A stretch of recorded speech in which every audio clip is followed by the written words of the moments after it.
प्यारे बच्चों, आज हम लोग धारा वैद्युतिकी के अंतर्गत विद्युत धारा के ऊष्मीय प्रभाव के बारे में जानकारी प्राप्त करेंगे कि विद्युत धारा का ऊष्मीय प्रभाव क्या है, यह किन कारणों से होता है और इसका फॉर्मूला यानी कि इसका व्यंजक भी प्राप्त हम लोग करेंगे।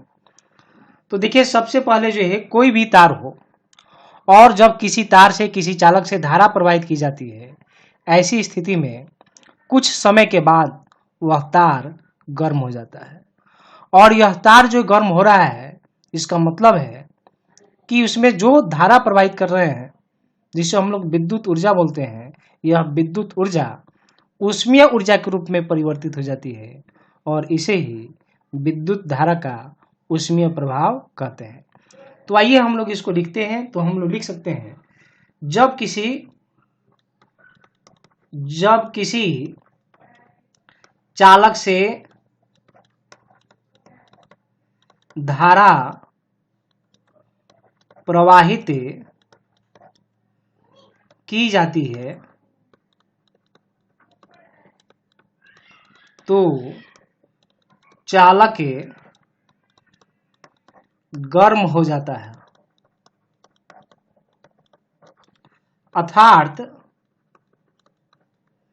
विद्युत ऊर्जा का रूपांतरण ऊष्मीय ऊर्जा के रूप में हो जाता है। इसे ही विद्युत धारा का ऊष्मीय प्रभाव कहते हैं। ऊष्मीय प्रभाव कहते हैं। दूसरे शब्दों में हम लोग बोल सकते हैं, जब किसी चालक से धारा प्रवाहित की जाती है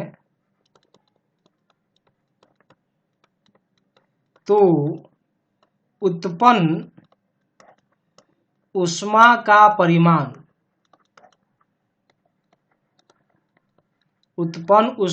परिमाण उसके द्वारा चालक के प्रतिरोध के विरुद्ध किए गए कार्य के बराबर होता है। और इसी के द्वारा हम लोग जो है, इतने स्टेटमेंट के द्वारा ही हम लोग ऊष्मीय प्रभाव का जो मान होता है उसका व्यंजक प्राप्त करते हैं। अब आइए, आप यहाँ पर हम लोग जो है कोई चालक लिए हैं, देख रहे हैं ये ए बी चालक है और इस ए बी चालक से आई धारा प्रवाहित की जाती है। मान लेते हैं इस चालक का जो प्रतिरोध है R है और धारा t समय के लिए प्रवाहित की जाती है। तो t समय में बिंदु A से बिंदु B तक जो है कितना आवेश प्रवाहित हुआ, तो उसके लिए हम लोग यहाँ पर लिख सकते हैं t समय में प्रवाहित आवेश।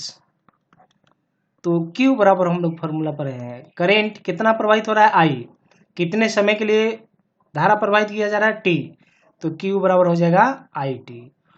और बच्चों, हम लोग यह जानते हैं जो विभवांतर होगा A से B के बीच का विभवांतर, तो विभवांतर के लिए हम लोग फॉर्मूला पढ़े हैं वर्क बाई चार्ज, तो ये हो जाएगा वर्क बाई चार्ज। और ये कितना वर्क होगा, देख रहे हैं यहाँ पर हम लिखे हैं, जब किसी चालक से धारा प्रवाहित की जाती है तो उत्पन्न ऊष्मा का जो परिमाण है वह चालक के प्रतिरोध के विरुद्ध किए गए कार्य के बराबर होता है। तो हम लोग कार्य का मान यहाँ पर निकालने जा रहे हैं। तो A और B के बीच के विभवांतर के लिए फॉर्मूला होता है वर्क बाई चार्ज, और कितना यहाँ पर आवेश का प्रवाह हो रहा है जो प्रतिरोध के विरुद्ध जो है A से B तक जा रहा है, तो यहाँ पर कार्य का मान निकालना है हम लोग। तो कार्य निकालेंगे तब ये जो V है और Q है दोनों क्रॉस मल्टीप्लाई हो जाएगा, तो हम लोग लिख पाएंगे यहाँ पर V और गुना Q हो जाएगा। तो हम लोग यहाँ लिख सकते हैं V गुना Q, देख रहे हैं यहाँ पर। तो W बराबर यहाँ पर लिखेंगे V ओम के नियम से V बराबर IR और Q के लिए लिखेंगे तो ये हो जाएगा IT। तो W बराबर लिख पाएंगे हम लोग I गुने I, ये हो जाएगा I स्क्वायर और ये हो जाएगा R और ये हो जाएगा T। ये जितना भी कार्य है यही कार्य जो है ऊष्मा के बराबर होगा, देख रहे हैं ना हम लोग, उत्पन्न ऊष्मा के बराबर होगा। हम लोग लिख सकते हैं अतः H बराबर हम लोग लिख सकते हैं I स्क्वायर RT। H का मतलब हो गया हीट यानी कि ऊष्मा। तो इस तरह से कितना ऊष्मा उत्पन्न होगा हम लोग इस फॉर्मूला के माध्यम से निकाल पाते हैं। इस फॉर्मूला को हम लोग दूसरे फॉर्म में भी लिख सकते हैं और हम लोग लिख सकते हैं यहाँ पर इस तरह से H बराबर जो V है V को V ही रहने देते हैं हम लोग, और IT Q के लिए IT तो लिख सकते हैं IT। तो इसके माध्यम से भी हम लोग जो है लिख सकते हैं, यानी कि ये दोनों फॉर्मूला बस यहाँ पर V की जगह हम लोग IR रखे हैं और V को V ही रहने दिए हैं और Q की जगह जो है IT रख दिए हैं। तो H इक्वल टू VIT भी हो सकता है और H इक्वल टू यहाँ पर H बराबर I स्क्वायर RT भी हो सकता है। I धारा है, R चालक का प्रतिरोध है और T का मतलब है जितने समय के लिए धारा हम लोग प्रवाहित कर रहे हैं।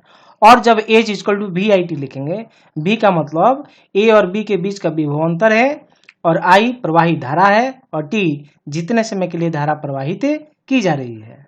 आइए बच्चों, अब हम लोग जानते हैं विद्युत शक्ति क्या है। तो देखिए, विद्युत शक्ति के लिए हम लोग बोल सकते हैं किसी विद्युत परिपथ में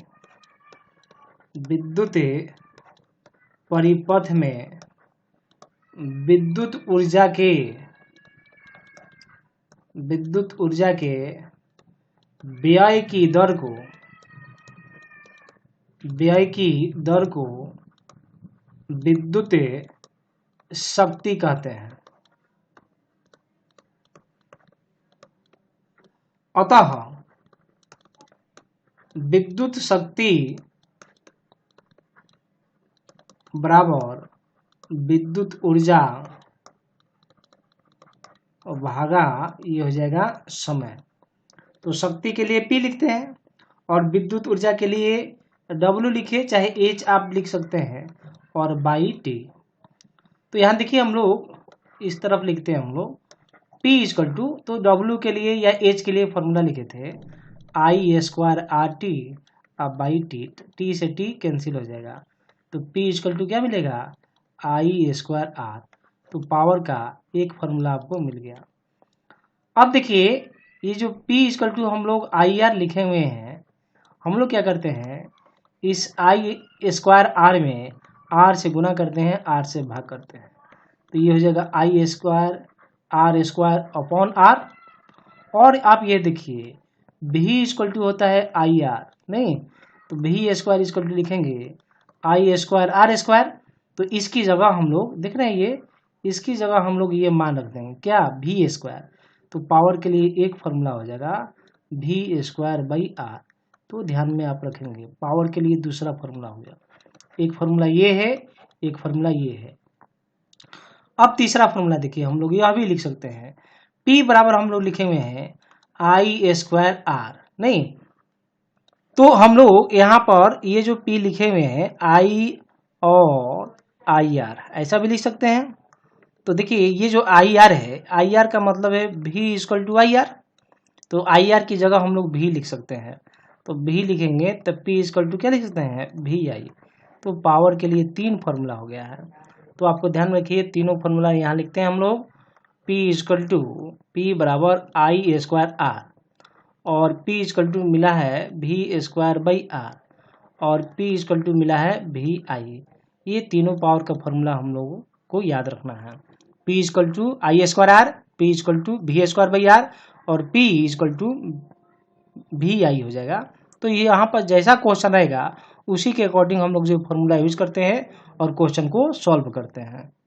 आइए बच्चों, अब हम लोग किलोवाट घंटा के बारे में हम लोग जानते हैं। ये K का मतलब हो गया किलो, नहीं, और W का मतलब यहाँ हो गया वाट। और एच का मतलब हो गया आवर। तो इसी को हम लोग शॉर्ट में बोलते हैं किलो वाट आवर।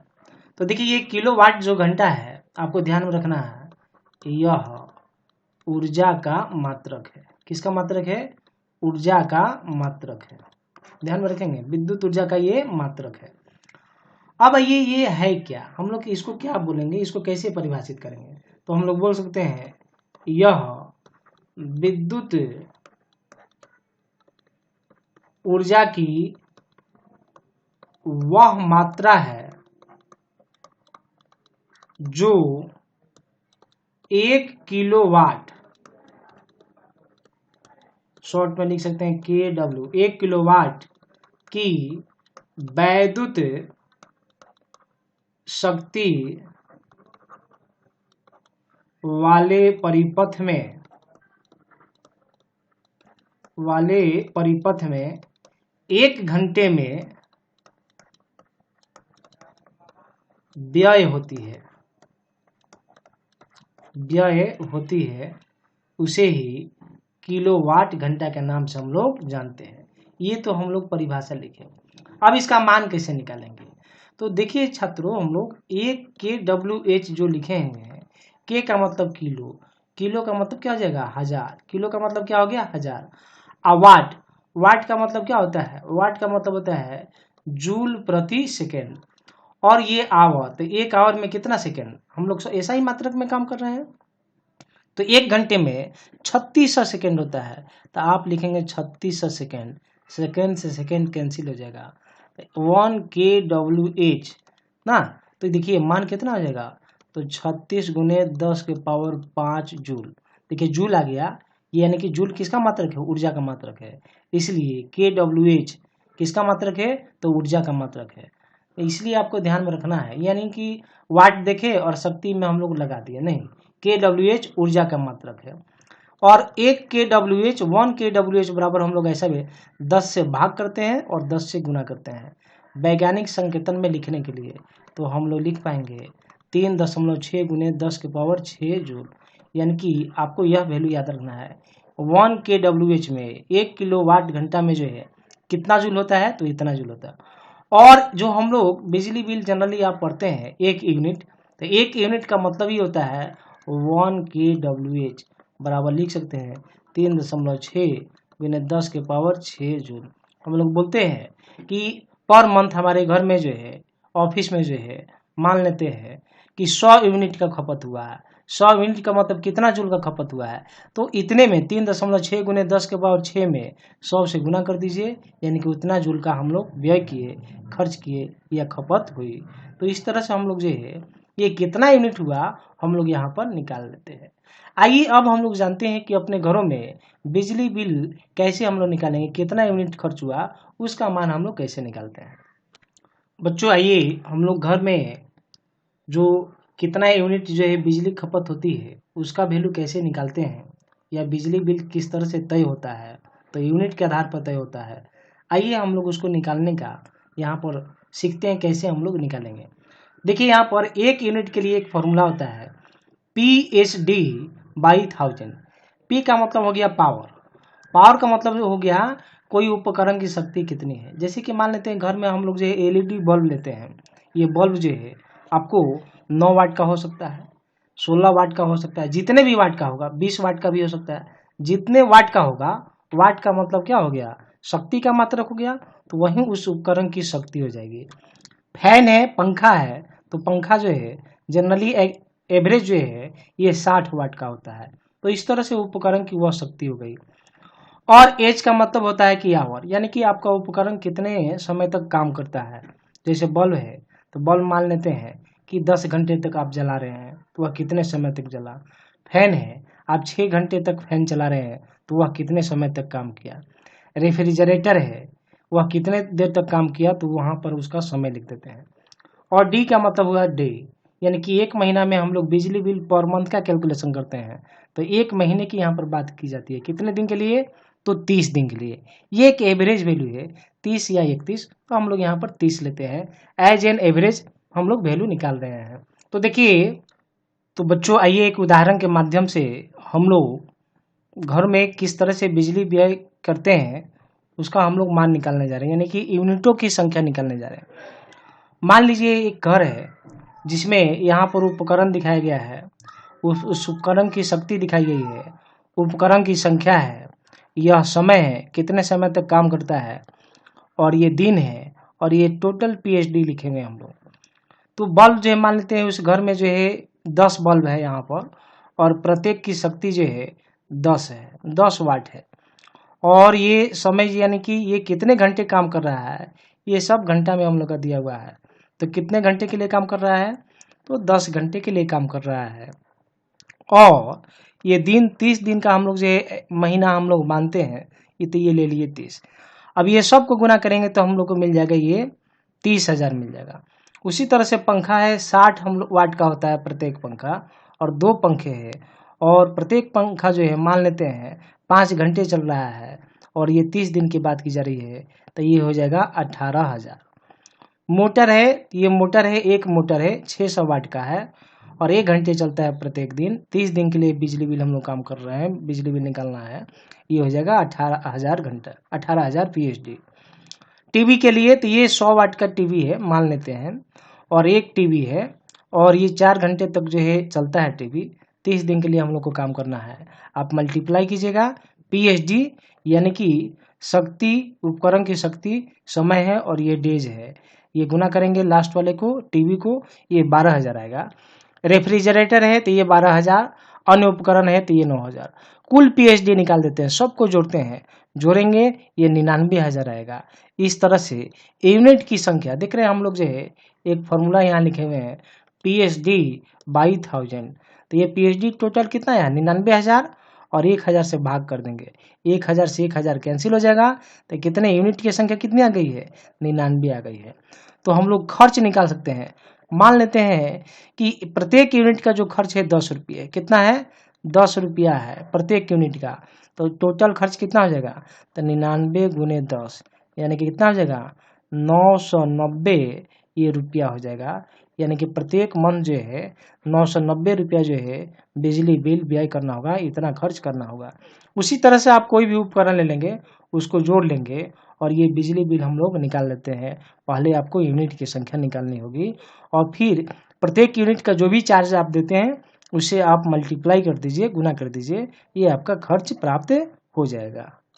बच्चों आपके सामने एक क्वेश्चन इस तरह से दी गई है, कोई विद्युतीय उपकरण है जिसकी शक्ति 1250 वाट है। देख रहे हैं यहाँ पर 1250 वाट है, यहाँ लिखते हैं P बराबर 1250 वाट, और यह उपकरण कितने वोल्ट पर काम करती है, यानी कि V का वैल्यू दिया गया है 25 वोल्ट पर कार्य करती है। तो मान निकालना है R का, और मान निकालना है I का। तो देखिए हम लोग एक फॉर्मूला पर हैं पावर के लिए, P बराबर V² बाई R। तो P बराबर V² यानी कि इसका स्क्वायर, यानी कि हम लोग कर सकते हैं 25 गुने 25 बाई, और R, तो R का मान हम लोग यहाँ पर नहीं पता है, तो यहाँ रखती है। R बराबर लिखेंगे तो 25 गुने 25 और बाई P हो जाएगा, तो 25 गुने 25, और ये जो P है, P का मान दिया हुआ कितना 1250, तो ये 1250, तो 25 से कम 25 रखेंगे, और 25 पाँचे ना 125, और ये हो जाएगा 0, तो ये हो जाएगा 1/2, यानी कि R बराबर 1/2 ओम, यानी कि 0.5 ओम, ये हम लोग का मान आ जाएगा। ये प्रतिरोध का मान निकालिए। अब देखिए हम लोग को धारा निकालना है, तो धारा देखिए एक फॉर्मूला हम लोग पढ़े हैं पावर के लिए, P = VI। तो यहाँ से I लिखेंगे तो I बराबर P/V। तो P के लिए 1250 वाट है, और V के लिए कितना है तो 25 वोल्ट है। तो आप इसको कीजिए, कैंसिल करेंगे हम लोग, ये एम्पियर में आ जाएगा। तो 25 पाँचे 125, और ये 0, यानी कि I बराबर कितना एम्पियर 50 एम्पियर की धारा प्रवाहित हो रही है।